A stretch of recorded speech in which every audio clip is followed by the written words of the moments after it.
Hey my dear friends, meanwhile some time has passed since I started with the game development. Let's recap the last months. Hey guys, I'm Saif and I want to make a game.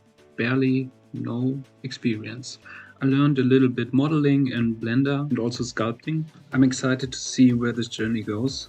I always loved playing Valorant since its release, especially the Asian Jet with her dash. Why not make a game with some cool movement abilities and also a dash? I started with the third-person standard template.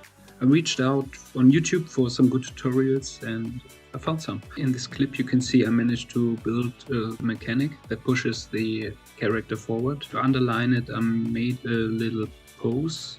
It's not a full animation, it's just a pose with the Unreal Mannequin rig that is in engine. I also added a little VFX effect like wind or windy stuff. Next time we'll add a little bit more movement like the double jump. I hope you liked it and leave me some feedback if you want. Stay tuned, see you next time. Bye bye. Hi and welcome back to my devlog number 2. Today we are adding some more mechanics to my game. You can find a double jump in almost any good old jump run or parkour game, so I had to add it. And I also thought later it would be cool for the player to combine the dash with the double jump or jump to get to platforms or places that are really far away. I simply just reused the pose I made in the last video with the mannequin rig and made some tiny changes. And I also reused the same VFX effect I made for the dash. So it's easier for the player to get some visual feedback on the updraft by pressing the jump again. So next week we will take a look at a wall slide and having problems with some swinging animation. I do all the stuff with YouTube tutorials, so I will add the links in the description down below if you want to follow along. Hey guys, this is Saif and welcome to part 3 of my devlog. Today we are taking a closer look at the wall slide mechanic. After making a dash and a double jump, I thought about the design of the character. I imagined to have a female character who has an augmented arm and maybe some military look and white hair. So maybe something set in a sci-fi or cyberpunk setting. And why not let her slide down the wall? I reached out for a concept artist. So I found Simon SNDL. He made a cool concept of that girl you see down below. And this really helps to create the wall slide mechanic. And also the animation, which is inspired by some UISCO tutorial. You can find it on YouTube. Next time we will finally come to the swinging mechanic. See you next week. Hey, this is Saif and welcome to my devlog number 4. I was always hooked to the old Spider-Man movies with Tobey Maguire. Yeah, I know. And I remembered when he was swinging around the skyscrapers. My character should maybe have such an ability. I found a tutorial, but as soon as I put an animation into the blueprint, it stopped working. The first time the whole engine crashed and the second time it was just buggy. No matter what I did, I thought I will quit it. And I found another mechanic that could be cool in the game. Some time ago I played Sekiro from some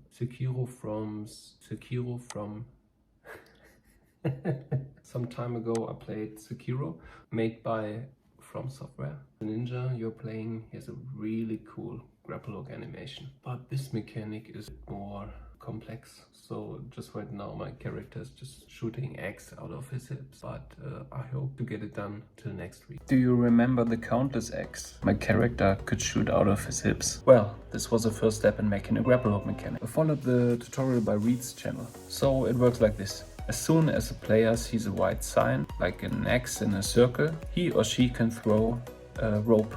And this kind of rope can pull the player to the target.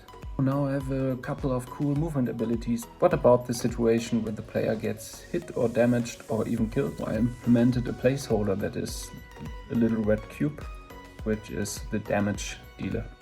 And I think what is always great is some cool ragdoll physics. What happens when the player dies? Where does he or she come back? It was time to build a functioning respawn system. I was able to implement the logic that the player can have multiple checkpoints and the player will respawn only to the last activated checkpoint.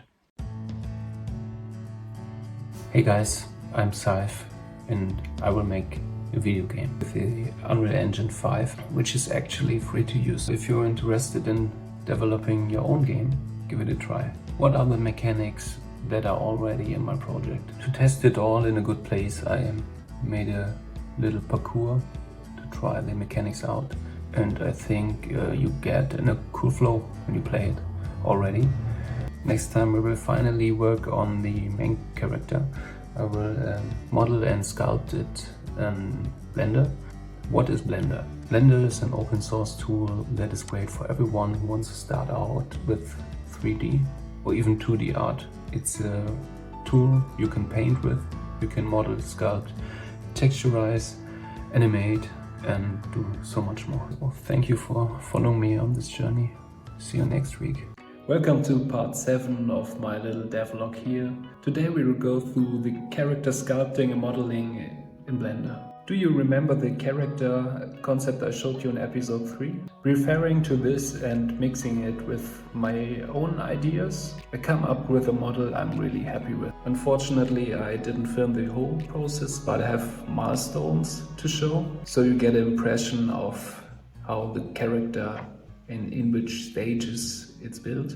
So you begin with bone structure and the eye holes, and more you will add more details, and the rest is really much fine-tuning. Here's the turnaround of the finished character. Next time we will try to implement the character into Unreal Engine, and let's see how it's done. Hi guys, this is part 8 of my little devlog. I'm Saif. Let's go. The last time we created our main character in Blender, and after texturizing it and rigging it, which is basically laying bones into the character model so it can move, nearly every requirement for implementing it into Unreal Engine was done. Starting off with Unreal Engine 5, there's a template you can choose from. There is a character placeholder you can use, and you can even retarget its animations on your own character. First of all, it was a pain in the ass, but later it worked quite cool. I was able to mirror the dash, the jump and the run animation. I also thought it could be cool if her ponytail, her hair is moving or has some physics when she moves. It's still kind of broken, but I like it. So next time we will start to build a whole level, which is basically the first level in my game. Bye bye and see you next week. Before we dive deep into level design, let's talk about the story of my game. You see those big energy shields there? Well, they serve a purpose. We are in a post-apocalyptic world where the last cities are protected by a giant energy shield. The last humans have to protect themselves against some outer threat, and every city is separated from the other one. It's not possible for them to communicate. And there the player comes in. He's a messenger. These brave guys and girls travel between the isolated cities and bring messages and data from one city to another. That for the story. But how to design a level? Before you place in real detailed models and art, try to gray box the level. This is essential for testing. So keep it simple until you can say, oh, this is fun, and then the detail is added later. Next week we will talk about some tutorial level I also made. Thanks for watching, see you next week. The last time we checked out level design. If you want to dive deeper in level designing with cube grids, check out Evan's Bowl. He's a great Unreal instructor and simplifies this workflow really effectively. We have a first level, but I thought it could be also cool to have a tutorial level where the player gets to know the mechanics better, and maybe this takes place in an area that is a little bit easier and more for training than the first level. The optional parts you can walk on, and then a hologram appears. This is just a placeholder, but later on I want to add an operator. So my main character is a messenger, and there are also operators who lead the messengers through the level. You can imagine of them like a sidekick. If you want to make a hologram material on your own, you can check out another tutorial I left in the description down below. Finally, to make my level 1 look a little bit cooler, I worked with a complementary color scheme. And just for fun, I printed my main character with a 3D printer. Hi guys, video game development can be quite hard sometimes, especially when you directly start with a 3D game. So it was time for me to team up. I found a bunch of cool guys who want to work with me on my game.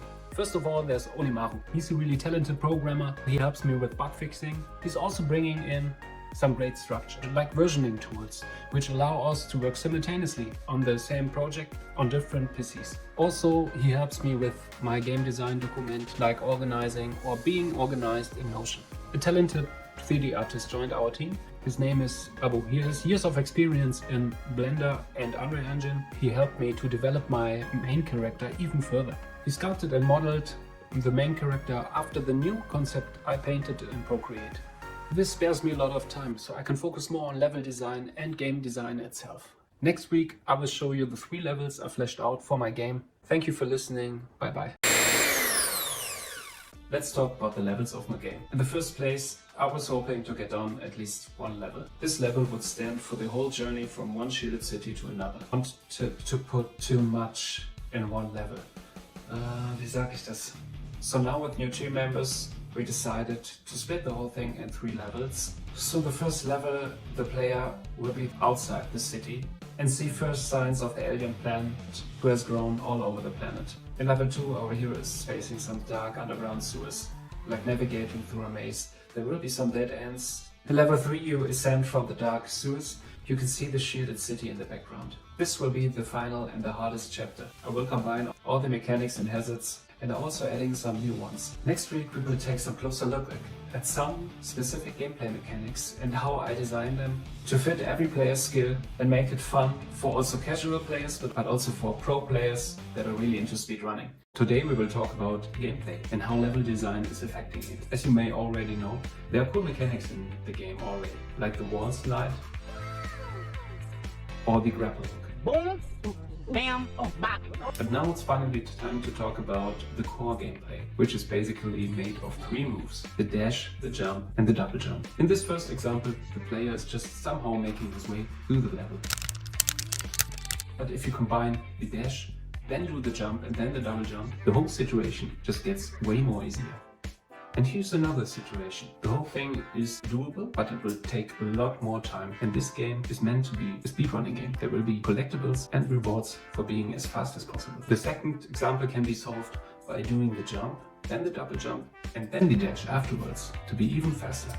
Next week I can finally announce there are new team members who joined the team and I'm really excited. Time to announce a new team member. This is Andreas, a passionate gamer who will help us to produce the music. But how does music work in a speedrun game? As you know, the player makes his way through the level from the start to the end, while saving progress when he reaches a checkpoint. So the whole idea of this thing is, with every checkpoint the player reaches, the music gets more exciting and more complex. So the tension will go up. So let's face this example, beginning with one checkpoint and try to compare the music at the beginning to the music at the last checkpoint.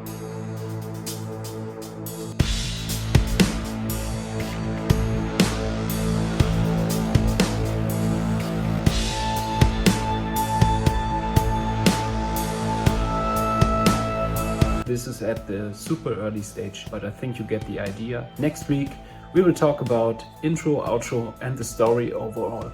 Time to show our game to the first audience. But where to put the test version of my game? There's a nice website called itch.io. Itch.io is an indie platform from indie devs and for indie devs. You can find many free games to try from really talented people there. If you like a game and decide to download it, you have the opportunity to spend some bucks. But you can also get the most games for free. Itch.io is a great reference pool for us and a great first step before putting our game in Steam or the Epic Games Store. Let's talk about our little itch.io page. The game has currently a placeholder name, which is Project Courier. We made a little turnaround for character, a little intro text and small GIF clips to show all the movement abilities of the player. If you are interested, please give it a shot, try it and leave us a comment. We will be releasing a new test version every second month. Thank you and bye bye.